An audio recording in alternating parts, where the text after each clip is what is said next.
அனைவருக்கும் வணக்கம். தனுசு ராசினியர்களுக்கு நிகழ்ந்து கொண்டிருக்கும் செப்டம்பர் மாதம் 17ஆம் தேதி முதல் சூரியனின் விபரீத ஆட்டம் ஆரம்பம். இது தெய்வம் எடுத்த முடிவு, இதையும் தெரிந்து கொள்ளுங்கள். அந்த வகையில் தனுசு ராசினியர்களுக்கு இந்த செப்டம்பர் மாதம் 17ஆம் தேதி முதல் என்ன மாதிரியான நன்மைகள் எல்லாம் ஏற்பட இருக்கு, கிரகநிலைகளின் ரீதியாக அமைய இருக்கும், சாதகங்கள் என்ன, பாதகங்கள் என்ன, மேலும் என்ன மாதிரியான முன்னேற்றங்கள் எல்லாம் உங்களுடைய வாழ்வில் ஏற்பட இருக்குது. குறிப்பா இத்தருணங்கள்ல கிரகங்களுடைய சஞ்சார நிலைகள் என்ன என்று பார்க்கும்போது, ரிஷபத்தில் குரு பகவானும், மிதுனத்தில் செவ்வாயும், சிம்மத்தில் முழு ஆட்சி பலம் பெற்று சஞ்சரித்து வந்த சூரிய பகவான் கன்னிராசிக்கு பயிற்சியாகி ஆட்சி பலத்தை இழக்கிறாருங்க. அதே போல அங்கு ஏற்கனவே சஞ்சரித்து கொண்டிருக்கும் சுக்கிரன், புதன், கேதுவோடு சூரியன் இணைகிறாரு.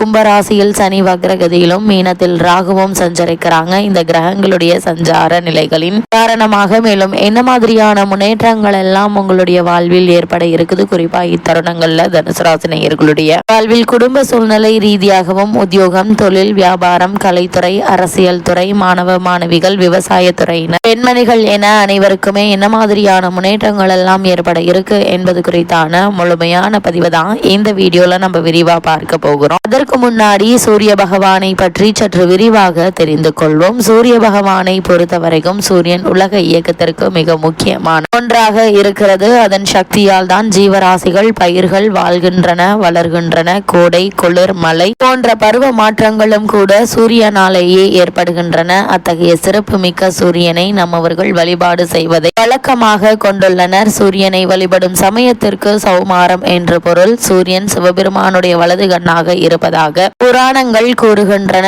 சூரியனை சிவனோடு ஒப்பிட்டு சிவசூரியன் என்றும், விஷ்ணுவோடு ஒப்பிட்டு சூரிய நாராயணர் என்றும் அழைப்பார்கள். அது மட்டுமில்லாமல் சிவபெருமானை நோக்கி கடுமையான தவம் இருந்த சூரியன் கிரகபதம் பேரும் 1000 கிரகணங்களோடு ஒளிமண்டலத்தில் உலாவரும் உயர்வையும் பெற்றாரு. சூரியன் மேச முதல் மீனம் வரையிலான 12 ராசிகளுக்கும் செல்வார். அவர் ஒரு ராசியிலிருந்து அடுத்த ராசிக்கு செல்லும் பொழுதுதான் மாத பிறப்பு என்பது நிகழ்கிறது. சூரியன் பச்சை நிறமுடைய 7 குதிரைகள் பூட்டிய தேரில் வலம் வருகிறாரு. அந்த தேருக்கு ஒரே ஒரு சக்கரம் தான் உண்டு. இந்த குதிரைகள் பூட்டிய தேரை ஒரு ஓட்டுபவருடைய பெயர் அருணன். இவருக்கு கால்கள் கிடையாது. இவர் திருமாலின் பெரிய திருவடி என்று போற்றப்படும் கருட பகவானின் அண்ணன் ஆவாறு. சூரியனின் ரதம் பொன்மயமானது. அந்த ரதத்திற்கு 5 ஆரங்களும் 3 நாபிகளும் உண்டு. 3 நாபிகளும் 3 காலத்தை குறிக்கும்.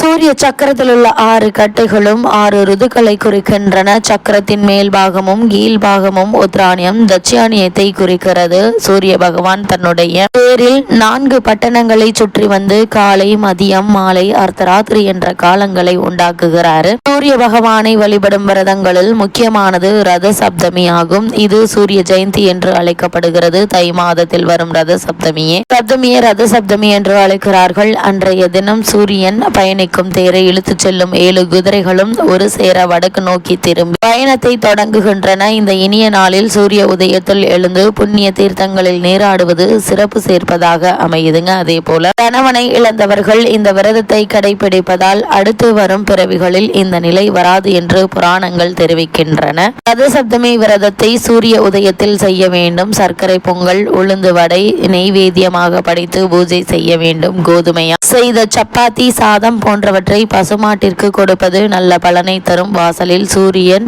ஒளிப்படும் இடத்தில் ரதம் வரைந்து அரிசி, பருப்பு, வெல்லம் படைக்கலாம். சூரிய உதயத்தின் போது குளித்து விரதம் அனுஷ்டித்தால் செல்வந்தர் ஆகலாம் என்கின்ற புராணம். அது மட்டுமில்லாமல் ரத சப்தமி என்று தொடங்கும் தொழில் பணிகள் மிகவும் சிறப்பாக நடைபெறும். அதேபோல் இந்த நாளில் செய்யப்படும் தான தர்மங்களும் பல மடங்கு புண்ணியம் கிடைக்கும் என்கின்றார்கள். நவ கிரகங்களில் செயல்பாடு ஒருவருடைய வாழ்க்கையை தீர்மானிக்கிறது என்று ஜோதிட சாஸ்திரம் கூறுகிறது. இந்த கிரகங்களின் தலைமை பண்பு அதிகம் உடையவர் சூரிய பகவான். 9 கோள்களும் சூரியனை அடிப்படையாக கொண்டு இயங்குகிறது. இந்த பூமியில் வாழும் ஜீவராசிகள் அனைத்திற்கும் சூரியனுடைய ஒளி தேவை. குறிப்பாக ஜீவராசிகள் வாழ்வதற்கு சூரியன் தான் காரணம். குடும்பத்தில் தலைவன் தந்தை என்பது போல் கிரகங்களுடைய தந்தையான சூரிய பகவான் ஆளுமை திறன் கொண்ட தலைவன் ஆவாறு. சூரிய பகவானை வழிபாடு செய்யும் பட்சத்தில் அவருடைய திறன்கள் எல்லாம் பக்தர்களுக்கு வந்து சேரும் என்பது ஐதீகம். எந்த செயலிலும் தன்னுடைய கை ஓங்கி இருக்க வேண்டும் என்று நினைக்கும் சூரிய பகவான் தன்னை வழிபாடு செய்யும் பக்தர்களுக்கும் அதே பலன்களை அள்ளி கொடுக்கிறாரு. எதிரிகள் புடை சூழ வந்தாலும் துரோகிகளால் வாழ்க்கை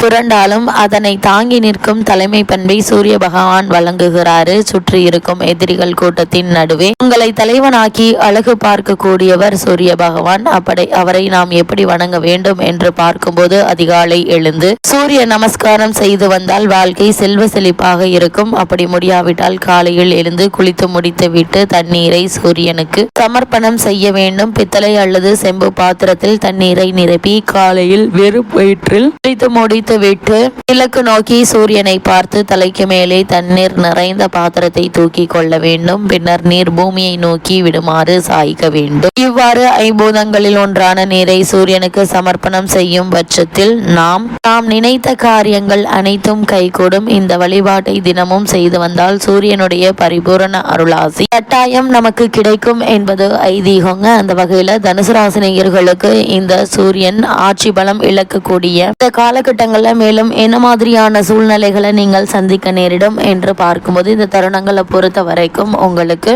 கிரகநிலைகள் உங்களுக்கு அனுகூலமாக சஞ்சரிக்கிறாங்க. வருமானம் போதிய அளவிற்கு இருப்பதே இந்த நிலைக்கு சுட்டி காட்டுதுங்க. அது மட்டும் இல்லாம செவ்வாயும் உங்களுக்கு சாதகமாக இருக்கிறாருங்க. நன்மைகள் இதனையே ஏற்படக்கூடிய ஒரு தருணமா அமைஞ்சிருக்குதுங்க. இவ்விரு கிரகங்களும் அனுகூலமில்லாத நிலைக்கு மாறுது. ராசிநாதன் ஆகிய குரு பகவான் ராசிக்கு 6ஆம் இடத்தில் சஞ்சரிப்பது எதிர்பாராத செலவுகளை எடுத்து காட்டுதுங்க. அதே போல ருண ரோக சத்ருஸ்தானம் ஆகி உங்களுடைய ராசிக்கு 6ஆம் இடத்தில் குரு பகவான் சஞ்சரிக்கும் போது கங்கை, யமுனை, சிந்து, துங்கபத்ரா, நர்மதா, கோதாவரி போன்ற ஜீவ நதிகளும் மற்றும் என பூர்வ பாராச்சரியம் போன்ற மிக புராதன ஜோதிட நூல்கள் விலக்கி இருக்கு. மிகவும் சிக்கனமாகவும் ஜாக்கிரதையாகவும் கைப்பணத்தை செலவு செய்ய வேண்டிய ஒரு காலகட்டமாக தான் இக்காலகட்டம் அமைஞ்சிருக்குதுங்க. சனி பகவானும் செவ்வாயும் அனுகூலமாக வலம் வருவதால தக்க தருணத்துல உங்களுக்கு உதவிகள் எளிதில் கிடைக்குங்க. அதே போல இந்த காலகட்டத்தை பொறுத்த வரைக்கும் சிறு சிறு உடல் உபாதைகள் ஏற்பட்டு எளிய சிகிச்சையினால் குணம் கிடைக்கும் என்பதை கிரக நிலைகள் அறிவுறுத்துதுங்க. அர்த்தாஷ்டகத்தில் ராகு சஞ்சரிக்கும் போது கடன் வாங்கக்கூடாது, அது வளரும் என கூறுதுங்க